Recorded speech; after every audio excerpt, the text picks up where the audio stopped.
What if I told you that several Southern states were only restored to the Union after the American Civil War on one central condition: ratify the 14th Amendment? And what if repudiating the 14th Amendment should call that readmission into question? Hi, I'm Nate Charles, and welcome back to the Rule of Law Brief.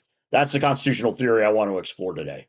After the American Civil War, the former Confederate states were not simply welcomed back automatically. Congress itself imposed conditions. The Reconstruction Act of 1867 placed the South under military administration and required the former Confederate states to ratify the 14th Amendment before regaining representation in Congress. No ratification, no readmission. This is historical fact. Adopting the 14th Amendment, ratifying the 14th Amendment, was the sine qua non for readmission to the United States, without which, not. So if acceptance of the 14th Amendment was the condition for restoration to the Union, then what happens when the political institutions in those states begin to repudiate the 14th Amendment openly? The thing is, the 14th Amendment is not some obscure procedural amendment. It is the constitutional foundation of modern America, in very real terms.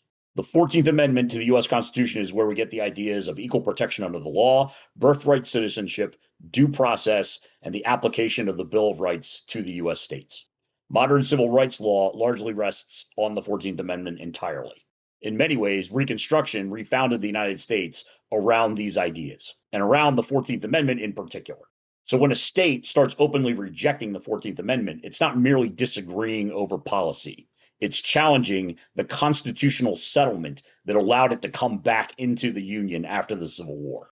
It would be easy to look at a situation like this and think that something this significant would require a constitutional amendment, but no. Admission into the Union has historically been governed by Congress, and Reconstruction demonstrates that readmission after rebellion was also governed by Congress. Congress imposed these conditions, Congress enforced them. Congress decided when the former Confederate states were worthy of regained representation. So while the Constitution does not explicitly provide a mechanism for expelling states, the idea that Congress has authority over the political recognition of states after rebellion is not invented out of thin air. This is well-settled precedent. Now, admittedly, this would require rehashing a constitutional debate and a constitutional conundrum that was exposed during the American Civil War.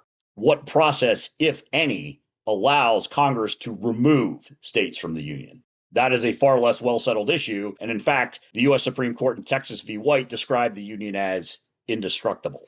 But the historical premise remains real. Former Confederate states were restored to the Union conditionally. So what does that mean for modern politics? I think a lot of people misunderstand the current political movement, especially MAGA. Donald Trump is not the root cause of our current political division. He is a symptom of an ideological conflict that dates back to Reconstruction itself, and arguably all the way back to the founding of America. It's a conflict over federal civil rights enforcement, multiracial democracy, birthright citizenship, and whether the 14th Amendment should meaningfully constrain state governments. That conflict, unfortunately, never fully ended. And before anyone has a chance to say this is exaggerated, consider what happened recently in Alabama. During a dispute over congressional redistricting, Alabama House Speaker Nathaniel Ledbetter publicly stated that he hoped the U.S. Supreme Court would overturn Amendment 14. His office later tried to clarify the remark, but the significance is obvious. MAGA itself is increasingly hostile to the 14th Amendment itself. And just as an aside here, modern conservatives often like to remind people that the Democratic Party was once the party of slavery and the Ku Klux Klan, and historically that is accurate. But Republicans were also the party of Reconstruction. The Republican Party was the party that imposed the 14th Amendment on former Confederate states as a condition of readmission. So the next time a Republican says, oh, well, the Democrats were the ones who behind the KKK, flip the script on them and ask them, well, the Republicans were the ones who were responsible for birthright citizenship, so why can't you support that? Now, I understand how radical this argument sounds, but consider what it's juxtaposing. Because the United States is increasingly reopening questions many Americans assumed had been settled after the American Civil War. Is birthright citizenship legitimate? Does equal protection still bind the states? Was Reconstruction itself legitimate? 15 years ago, no one would even think to bring these things up.